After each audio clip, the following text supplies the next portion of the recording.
I'm Paula Eddy Wilcox, and welcome to this episode of Game of Leadership, the podcast for curious leaders. In today's episode, we're going to be looking at the leadership journey of our guest and what unique traits bring them to be the leader they are today.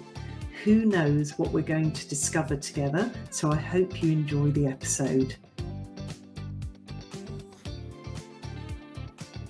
Welcome to this episode of Game of Leadership podcast for curious leaders. I am absolutely delighted to have a good friend and colleague, Matteo Gori, with us today. Hi, Matteo. Welcome. Hey, Paula. Great to see you all the way from Italy. Yes, indeed. Absolute honour. I've known Matteo, I was trying to think, it's probably about 3 years now, I think, isn't it? Coming up to. And we met on a course that was all about finding our purpose. And for those of you that are familiar with the work that I do, you now know that I help leaders connect with their purpose.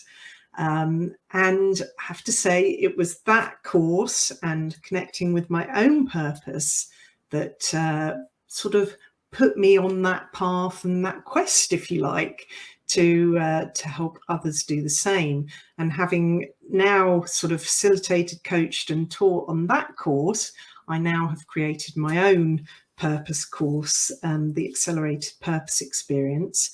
And if you want to go deeper and do more individual work, connecting with your purpose. So it really did sort of be a pivotal part of where my kind of coaching journey has gone. Not sure you knew how much of an impact it had, Matteo. I hope it wasn't only me. But you, along with our good friend Alex in Germany, and obviously Nick and his team who delivered the course to us at the time.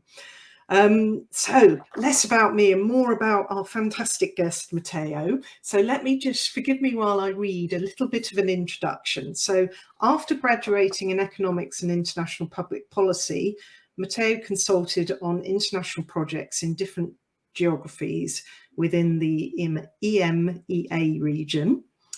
In 2008, he returned to Italy. So we'll find out a little bit more about where you studied and things, I'm sure, as you share your story. He returned to Italy to join the Barilla Group, which is where he is today, and began his path on marketing and innovation, and now holds the role of Global Marketing Director within Barilla. The important bit now, is married with a 6-year-old son, living in Italy, of course, and he says he's master of none. Well, I might beg to differ in a bit. Enjoying business development, marketing and corporate venture, and most importantly, he loves food, wine, movies and cycling. So welcome, Matteo. It's lovely to have you. Thank you. So nice to be here. Great. Well, I feel like we've been waiting for ages for this day to get together and have a good old chat about what it is in terms of your journey that's brought you to be the leader you are today. And I'm excited to say that we've got Matteo with us in our sort of format that you'll be getting used to now, where we have each guest stay with us for 3 episodes, where we're finding out the leadership story that makes you who you are today, Matteo. And then we'll talk about the game side of leadership and your take on that next week, which I'm really curious to find out about. And then our final episode together, we'll be looking at some of those pivotal, momentous moments that kind of either change the direction in your life, but certainly lead to who you are today. So how's that all sound? Yeah, sounds cool. Looking forward to it. You're right. I mean, we've been waiting for some time, so I'm really excited about this. Oh, super. All right. Well, why don't we dig in? Let's get started. So the big question, what is your journey and your story that brings you to the leader you are today? Cool. Well, I don't know if this podcast can last as long as I would like. And stories that I would like to say, but I'll try to be, let's say, short and crisp. I would say that where I stand today, where I am today, begins in my family and the kind of environment I let's say I grew up in. I grew up in Tuscany, in a, let's say, small town, 15,000 people, close to Florence. And my parents used to run a butcher shop together. And to be honest with you, that was the first, let's say, exposure to a number of things which were very formative and really impacted me. And I realized that only afterwards, because I was helping out into the shop, sometimes in my spare time, etc., etc. And that taught me a lot. And I started quite young, like I was probably 6 or 7, first time that I spent, a few hours in the shop. My first role was at the cashier, because of course I couldn't handle knives and cutting the meat, etc. That was up to my dad and my mom. And I realized only afterwards that taught me a lot. For instance, it taught me about, putting yourself into the shoes of your audience, or I call it stakeholders management. Some people get to the cashier of a shop and they are in a hurry and they just want to get out as fast as possible. Some people want to chat. Some people want to smile. Some people want to be thanked. And that is all based on, a look in their eyes, knowing them from before, maybe a half a word that is said to you in getting there. Of course, it taught me a lot also about versatility, because you might start today at the cashier, but then you might have to do delivery, or you might have to go to the bank to change spare money, or you might, and you just need to be there and help out. And then it has taught me a lot about entrepreneurship. I mean, growing up in a family where both my parents were small-scale entrepreneurs, has taught me a lot, especially in 1996, when my parents decided that they wanted to completely redo their shop, because they thought of some trends, which of course were already happening in the big cities, but their smartness was about thinking that these trends were coming to smaller cities as well, like the one, my hometown where I grew up. But they were already in their 50s. And to be honest with you, I mean, it was a brave choice, like decided to risk it all. The shop was doing fine for something that, might work better than what they had, or might be a complete disaster. So this risk taking, this, building the future, even if you don't see it, anticipating what you can. So all of these things will come back in my choices and my, professional also U-turns and sliding doors. So that has been very, very formative. Then of course I studied, and when my high school was over, I went to a city close to my hometown. I had to choose my university. And I was totally confused. Like I'm so amazed by the people that know what they want to do when they grow up, or what they want to do in the next few months and years. In the summer after my high school graduation, I didn't know what I wanted to do, whether to study in Florence or in other cities, and what kind of topics. I had finished my high school loving 2 subjects that were so different from each other. One was maths and mathematics, and the other one was history. So very extreme. And I ended up choosing economics, which was, let's say, one of the topics that could, keep them both together, both the social side of things and the quantitative economics, mathematics side of things. And I decided to study in Milan, something that my bigger brother had done a few years prior. So let's say I had an example that I could follow, etc. And I went to Bocconi University. Then I studied also in London for 1 year. After my bachelor degree, I did a master's degree at UCL in international public policy. That was one of my passions. So international relations, political science is one of the things that I love. Yeah. And then the moment of getting into the job market came, and I was as confused as when I chose university, if not more. what I wanted to do, I didn't know, to be honest with you. First of all, I was living in London, and I would have not minded staying there for maybe a bit longer. But on the other hand, I could move back to Milan, where I had been for my university, or I could go even somewhere else. I had been living in Norway also for my Erasmus during my university time. But I was very confused. So the first message I would like to give everyone is, if you have, I don't know, children at that life stage, and if you see them puzzled, just bear with them. I mean, sometimes there's nothing wrong with it. I mean, it feels like I was there yesterday, and I can still remember, all these thoughts.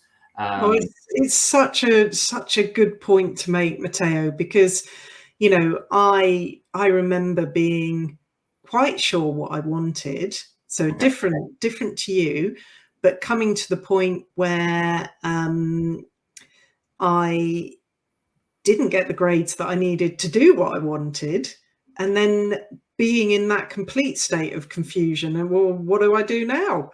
And people will be able to listen to my story on a different episode, but it's really interesting because I've a 15-year-old daughter now, and she's starting to wonder. Well, first of all, it started with the options for her GCSEs, the exams they take at 16 in the UK, and what she had to choose for that. Then when you get to A level or college, there's all sorts of different things you can do at that stage. That's narrowing it down a bit more. And then when you get to your degree at university or first job, you're narrowing it down even further. And she's simply not sure. And you can see there's a bit of anxiety around that. But, I'm very much of the mind that it's okay. There's no pressure. A lot of people do a degree in something that they don't end up using in their everyday job, but somehow it's useful and it's part of the journey, of course. So good point to bring up. It's basically the same thing that happened to me to a certain extent with my master's degree. My master's degree was in international relations and political science. And if you look at my next steps and my professional career, you might say that it was a bit of a waste. Because I didn't directly apply what I learned. But to be honest with you, I continue to think that year was quite special, and it built on my curiosity, built on my looking for connecting the dots. Will come back also in my pivotal moments and leadership self-awareness. So you're absolutely right. So this was the summer of 2005, sending lots of applications to very different places.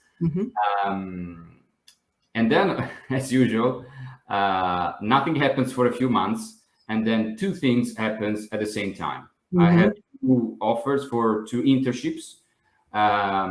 One was in Brussels for the European Commission. Oh, okay. So to a certain extent, in connection with my master's degree at UCL. And the other one was in Milan for a company called Monitor Group. Today it's called Monitor Deloitte. So a strategy consulting company, which would involve you out of the Milan office, but then would treat you, let's say, as EMEA and send you quite likely in lots of different places in Europe, Middle East, and Africa. And I remember those days. This was December 2005. I was like, what do I do now? They literally came like one day after the other. And I ended up choosing strategy consulting and Monitor Group, basically because as I was still confused, there's a theme here. It was a way to keep my doors open for later. I mean, strategy consulting, I learned by doing it, of course. I didn't fully know. It's a great way to get started, and it doesn't close to future developments and future choices to your professional career. While European Commission would have been a little bit more narrow, like you would go into a path which would probably then have to continue that way, or at least that's what I thought. So as you see, my university choice, my first job, they were both to a certain extent build on my curiosity and keep the door open for later, as I was going to learn more what I liked, what I didn't, where I wanted to be, etc., etc., etc. Yeah.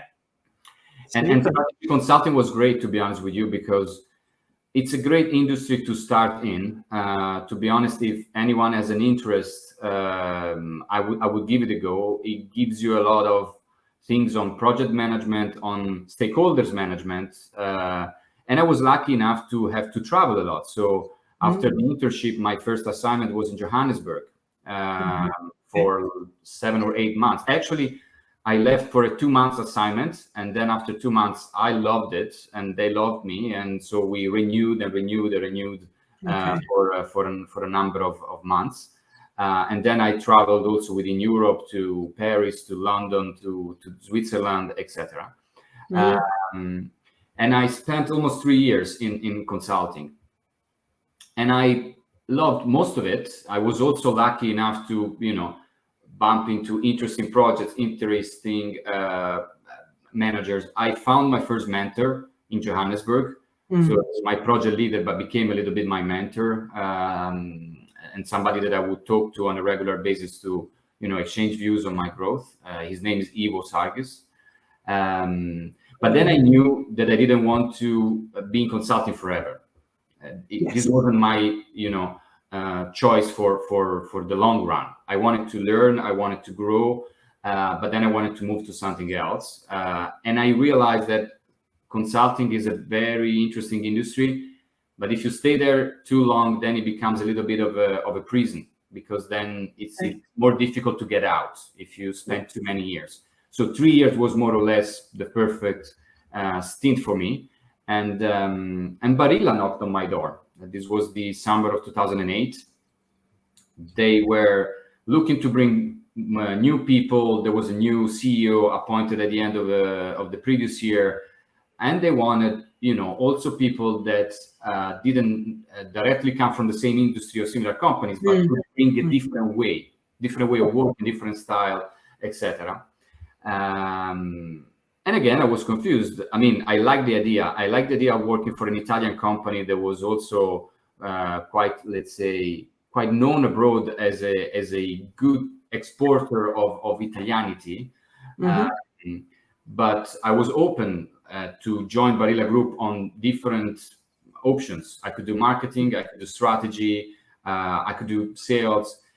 We ended up choosing marketing, and I started in marketing. And I remember I was told afterwards that my first boss said to the team the day before I arrived, tomorrow Matteo joins us. He doesn't know anything about the job as we have to do it, but he's gonna bring a lot of methods, a lot of way of working. And it was a very fair definition, to be honest with you. There was nothing wrong with it. I literally didn't know the job. I had never done it before. But I could bring a little bit of the things that I had learned in consulting. So I started in Barilla. It's now 13 and a half years that I've been at the company. Yeah. So believe it or not, in Barilla, I'm still one of the ones that has been around the least. It's a company where you quite often stay for a lifetime to a certain extent, at least in the quarter. But I would say in these 13 and a half years, I've been quite lucky, because I've been having 4, 5 different jobs, each of them with growing responsibilities and also with growing appetite for my curiosity. Yeah. And one of the key moments, to be honest with you, I don't want to bother with all the details, but one of the key moments came at the end of 2011. So I've been with the company for 3.5, 4 years. I had been working on a project which unfortunately, for the previous 12 months, which unfortunately didn't come to life. And so I had to, and there was a reorganization within the company and within marketing, so I had to find the next spot for me. And the company was thinking, Matteo is good, we appreciate him, but his last project didn't come to life, so he has a little bit of a black hole in the CV, as you might say. So let's give him a safe job for some time, where he can learn gradually, where it doesn't have that same risk that the project might die or disappear. So let's put him into a safe zone for some time.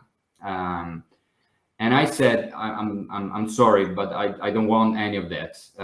Safe jobs are boring. I want a very risky job, something that, and there was one opening up within the company, something that could die tomorrow if things go wrong, but where I can add value. So I realized this was the first, let's say, one of the first moments of truth for me. I realized that building things which were not there, adding a lot of value, instead of other metrics which other colleagues and people have, were super important for me. Like, I couldn't care less about the size of business managed, which is usually one of the metrics. I'm the marketeer in charge of $500 million. I couldn't care less about that. I would rather go to a place where I could really have an impact, really like build a way forward. Maybe this goes back to my parents, rebuilding their shop in 1996, building the way forward, almost restarting from scratch. I don't know, to be honest with you. It might be interesting to find the connections. But this was a first key moment for me. And I ended up taking the job. Then I had it for 6 years with 2 different titles, etc. It was a risky one, very bumpy road, lots of issues, business issues, lots of growth, lots of sleepless nights. And I'm not using a metaphor here. And within that, of course, in 2016, my wife and I became parents. So our son was born. So there was an addition to, to the sleepless nights for real sleepless nights. And then 4 years ago, I took the job that I have today. So global marketing director for a category which is called pesto, and which is very promising for the company and doing very well. And again, it was one of those roles where I could really add value, have an impact, build the way forward. Let's say little was already done and a lot needed to be done, and that was exactly where I wanted to be. So to a certain extent, and then I'll pause, I've been lucky. Some of the growth has come because I really wanted the next challenge, and because I started to discover what I wanted and what was driving me. Now it's what purpose. A few years ago, we didn't know that was the name, let's say. And some of the growth has come also for a matter of, luck, for a matter of talking to the right people or being at the right place in the right time. So there is an element of faith which plays a role, I would say. Yeah, interesting you say that, because you've used the term been lucky or a matter of luck in there a couple of times, but it's interesting, the role that we often attribute our success to luck. Sure. Outside looking in, Matteo, I think you have earned the roles and the progress that you've made through your career, and an element of it will always be right place, right time, of course, but being able to see those opportunities and being open to receiving them, I would say, which you clearly have done in the progression that you've made. And something else that occurred to me as you were talking, and I was thinking about what we might talk about today, and before we came online, and it just occurs to me that life is messy. Yes. It doesn't matter how you plan it. You kind of, like me, I made one plan and it got blown out the water, so I had to make another plan for myself. That wasn't lucky, really, because what I would have said is, if I'd got the one that I wanted, that would have been lucky. But in a way, I also attribute luck that I took the path I did. Otherwise I wouldn't be where I am right now talking to you on this podcast. So it's really odd, isn't it, how we kind of attribute luck to this. I fully agree, and I like you have been very polite in challenging my statement on like, but you're absolutely right. And I remember of one moment in my in those 6 years that I did between 2012 and 2018 on that job that I really wanted. So initially was complicated. The company didn't believe in the project, etc. Then I built the trust, etc. The project was approved with great enthusiasm, thanks to my work and the work of the people around me in 2014. And then this project became a business in 2015. So this was a business that I personally worked on for 3 years, the company for 5, because they had started before I joined. Yeah. And when the real moment of truth came, when the business started, nothing worked. Yeah. Of all the assumptions, of all the things we had planned, as you said, of all the, we're going to do this, and then that is going to turn into that, and on that we're going to do this other thing, etc. Nothing worked. Like literally, it was a complete commercial disaster. Yeah.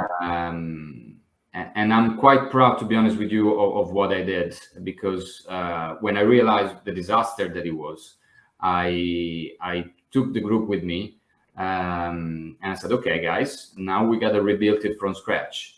And we are lucky, again, playing a little bit with the term to provoke a reaction.